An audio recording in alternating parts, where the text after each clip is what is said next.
नमस्ते छात्रों, आप सभी का मेरे YouTube चैनल पर हार्दिक स्वागत।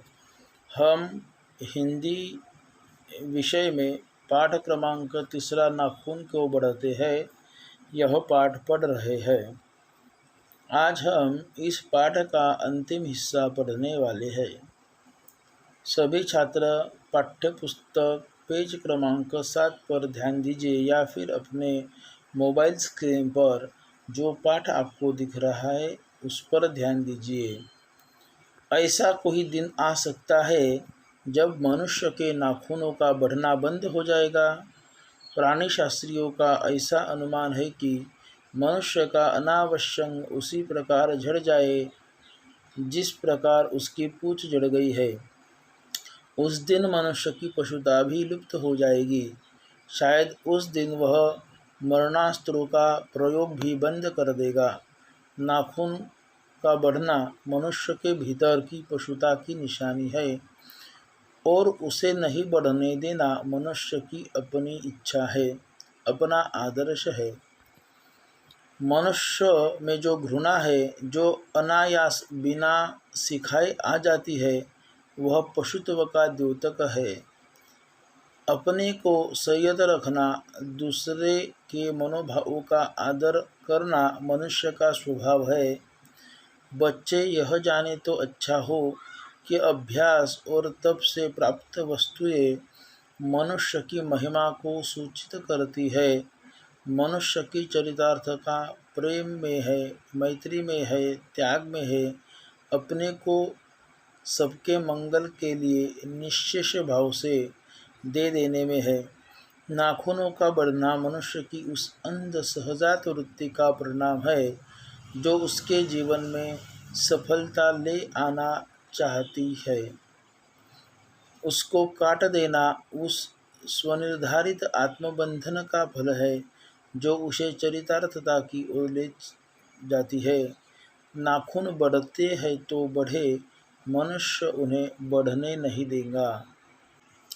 दोस्तों, हम सभी जानते हैं कि यह पाठ एक निबंध है और इसमें आचार्य हजारी प्रसाद द्विवेदी को उनकी कन्या एक दिन प्रश्न पूछती है कि नाखून क्यों बढ़ते हैं। इस प्रश्न का कोई जवाब लेखक के पास नहीं रहता है, वह सोचने के लिए विवश हो जाते हैं।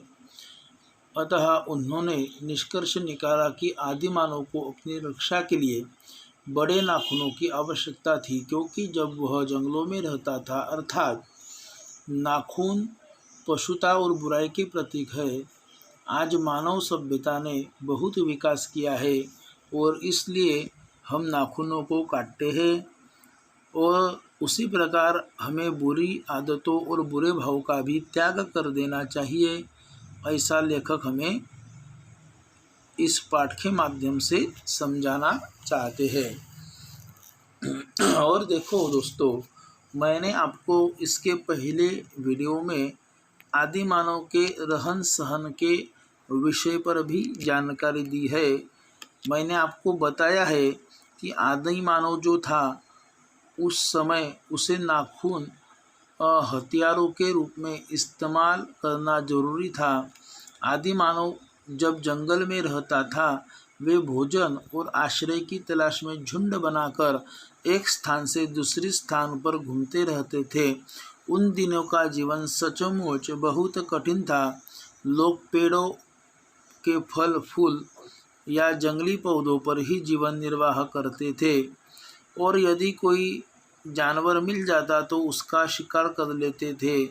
उस समय लोग मनुष्य शाक भाजी या अनाज उगाना नहीं जानते थे।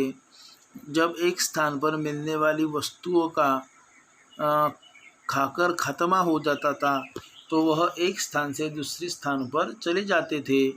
जंगली मनुष्य नैसर्गिक आपत्ति से बचने के लिए गुफाएं या फिर बड़े पेड़ों के पत्तों वाली शाखाओं पर वह आश्रय स्थान बनाते थे।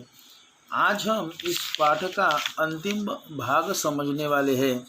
दोस्तों, यहाँ पर लेखक कहते हैं, क्या कहते हैं लेखक, कि ऐसा कोई दिन आ सकता है जब मनुष्य के नाखून का बढ़ना बंद हो जाएगा।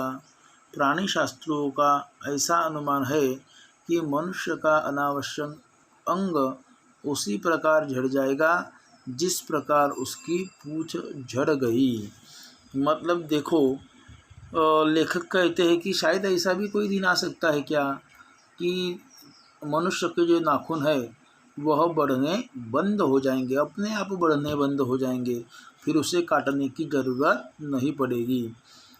तो उस पर वह प्राणी शास्त्रियों का अनुमान बताते हैं। आपको पता है कि इंसान पहले बंदर जैसा जीवन जीता था, एक जगह से दूसरी जगह भटकता रहता था, घूमता रहता था। तो मनुष्य पहले वानर जैसा ही था। अब वानर और इंसान में थोड़ी बहुत साम्यता है, लेकिन अभी वानर को पूंछ है और इंसान को पूंछ नहीं। और प्राणी शास्त्रियों का ऐसा अनुमान है कि जैसे जैसे इंसान चलने लगा दो पैरों पर, उसकी रीढ़ की हड्डी जो है वो मजबूत होने लगी और अनावश्यक अंग के स्वरूप में उसकी पूंछ नष्ट हो गई, झड़ गई। और उस दिन मनुष्यता की पशुता भी लुप्त हो गई। दोस्तों, इस पाठ में कुछ कठिन शब्द आए हैं, मैं उनको अभी अधोरेखित करता हूँ। आप ध्यान से यह सारे शब्द अपने नोटबुक में लिखिए।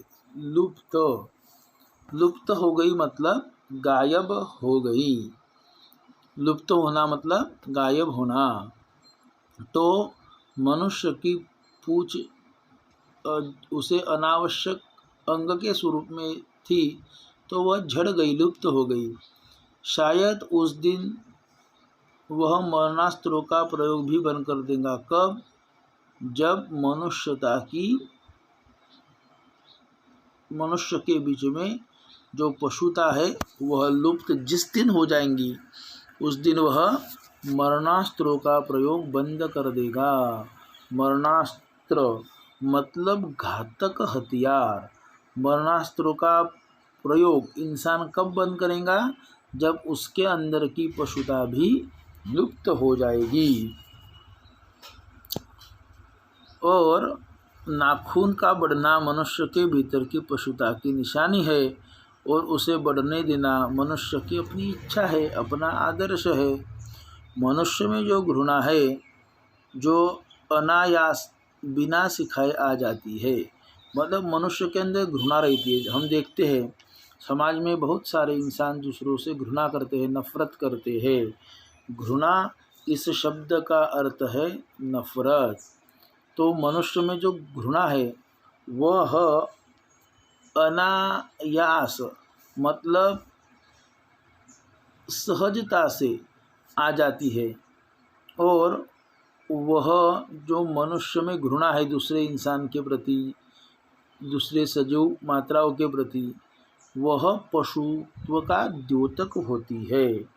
द्योतक इस शब्द का अर्थ है प्रति। अपने को संयत रखना, संयत मतलब संयम में रखना, दूसरों के मनोभाव का आदर करना मनुष्य का स्वभाव है। मनोभाव, मनोभाव इस शब्द का अर्थ है विचार। मैंने जितने भी शब्द अधोरेखित किए हैं, लुप्त, मरणास्त्र, घृणा, अनायास, द्योतक, मनोभाव, यह इन शब्दों को आप सभी छात्रों को अपने नोटबुक में लिखना है और उसके अर्थ भी मैं आपको बता रहा हूँ, वह अर्थ भी आपको लिखने हैं। मतलब इंसान को खुद को संयत रखना और दूसरों के मनोभाव का आदर करना, यह स्वभाव धर्म है।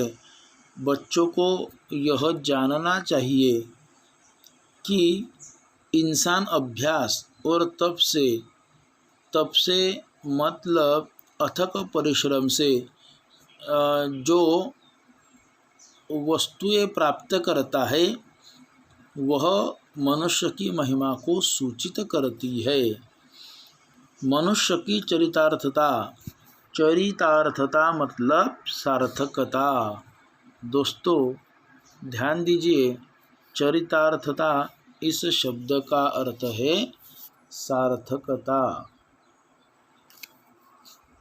और मनुष्य की चरितार्थता प्रेम में है, मैत्री में है, त्याग में है, अपने को सबके मंगल के लिए निःशेष भाव से दे देने में है। मंगल इस शब्द का अर्थ है कल्याण। और निःशेष सब कुछ समाप्त हो जाना। निःशेष इस शब्द का अर्थ है सब कुछ समाप्त हो जाना। नाखूनों का बढ़ना मनुष्य की उस अंध सहज वृत्ति का परिणाम है जो उसके जीवन में सफलता ले आना चाहती है। उसको काट देना उस स्वनिर्धारित आत्मबंधन का फल है जो उसे चरितार्थता की ओर ले जाती है।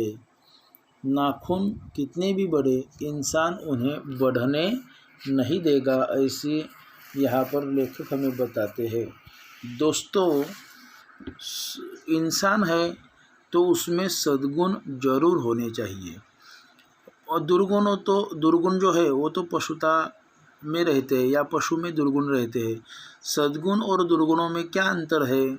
तो एक मनुष्य सही मायने में तभी मनुष्य कहलाता है या कहलाने का उत्तराधिकारी होता है जब उसके अंदर मनुष्यता हो।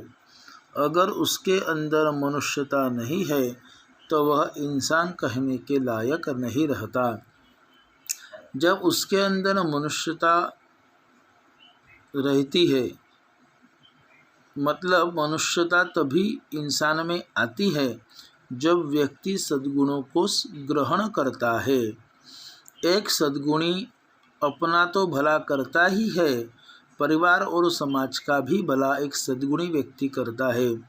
जिस प्रकार एक सुगंधित पुष्प आसपास के वातावरण को खुशनुमा बना देता है, उसी प्रकार सद्गुणी व्यक्ति जो है वह अन्य व्यक्तियों को प्रेरित करता है, उनका प्रेरणा स्तोत्र बन जाता है।